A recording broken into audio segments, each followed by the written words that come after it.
Hey guys, hope everyone is having a great day.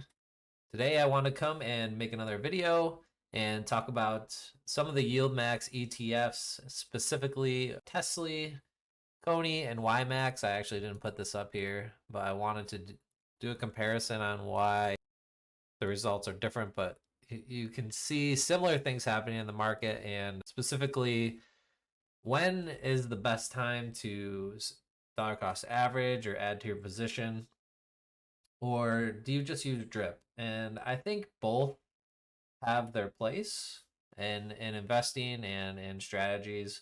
And the simplest way is sometimes it's really hard to time the market based off of experience and just pure volatility and macro events. And sometimes you just want to be as passive as possible. So I know that there's a big chunk of people who check their portfolios every day, but there's also people who just want to start adding things and passively forget about it and let it dividends reinvest, or just, hey, they're in this position and they want to collect the cash. So you have to remember when you look at these ETFs that every investor is different and they all have different styles, and that can play a lot into how you want to manage your portfolio and your position. For me, I have everything on drip usually, and but I'm also ready to deploy capital. If you guys have seen my portfolio, I hold about 30% of my portfolio in cash, so I have 350,000 ready to deploy. And I watch these pullbacks like this. So right now we've experienced some earnings calls and a rotation from money going from the tech sector into small caps. So it was just a pretty sudden shift in the narrative in the market. So I'm watching it closely right now, and I'm watching the overall market, the SPY, the VTI, to see what they're doing. But it looks like it's having a pretty strong recovery at the moment. And even stuff that pulled back, like Tesla, it pulled back 11% this week. And when we look at TSLY, it's probably down a similar amount, so 10%. So it's actually doing a little better than Tesla. But you can see I have my average cost is 1751, and I haven't been. The strategy that I do is I have drip on if my position is negative. So right now in TSLY, I will be reinvesting, right?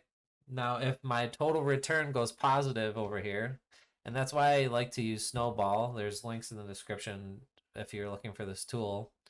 Snowball tracks your total return right here. So you can see my total return is $415 in the red, but you can see I've gained 5,730 dividends.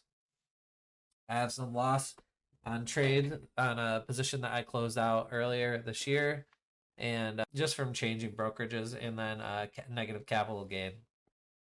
So basically, why I closed some negative is I moved a lot of stuff over from another brokerage, and I already had some TSLY position on this Robinhood account, and I closed a portion of it out because that was far too overweighted. I don't want to be more than 2% in any single YieldMax fund.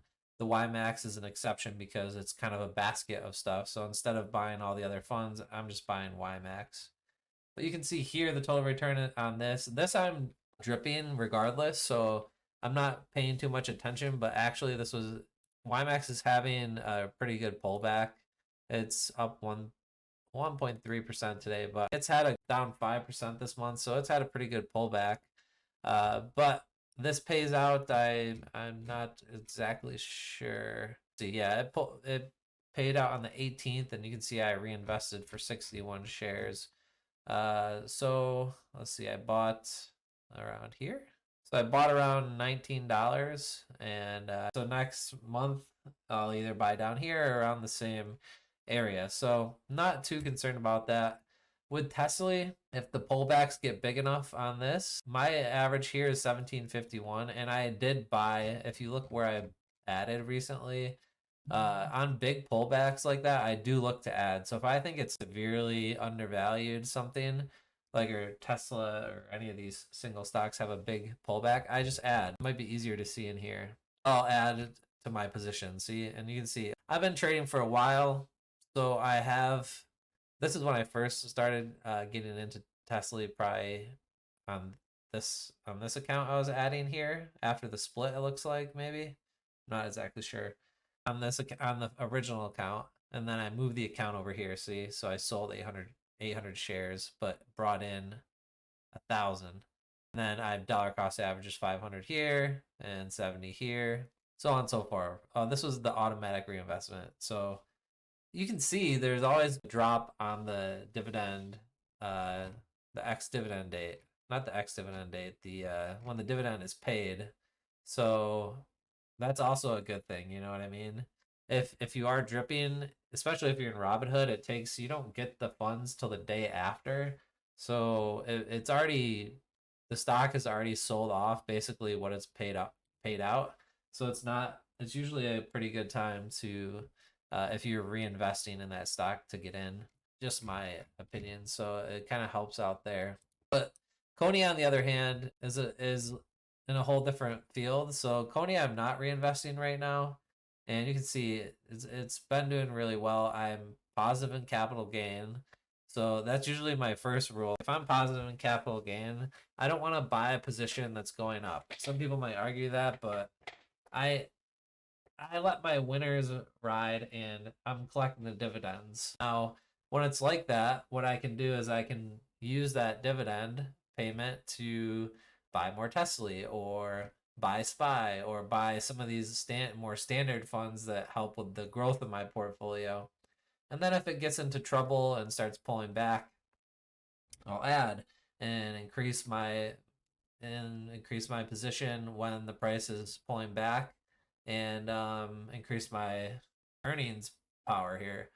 Now, my reason for that is these are different vehicles. I don't want to average them up. That's my main goal. Once I'm in them, I don't really want to average them up, because then it gets harder. Eventually everything pulls back to some extent, even if you're bullish on it, but I just don't want to average up. That's just my strategy, I guess. But even here, recently I added to XDTE and QDTE, and now, because I put a few $1,000s into each of them, I expect to see some drawdown if SPY goes back, or the Qs go back. But I'll wait, you know what I mean? This drip on these is automatically invested weekly, so it kind of automatically does it for me. So that's a different story. But I don't know. I know these videos I go on to rant, but I like to just tell you guys what's on my mind and where my strategy is.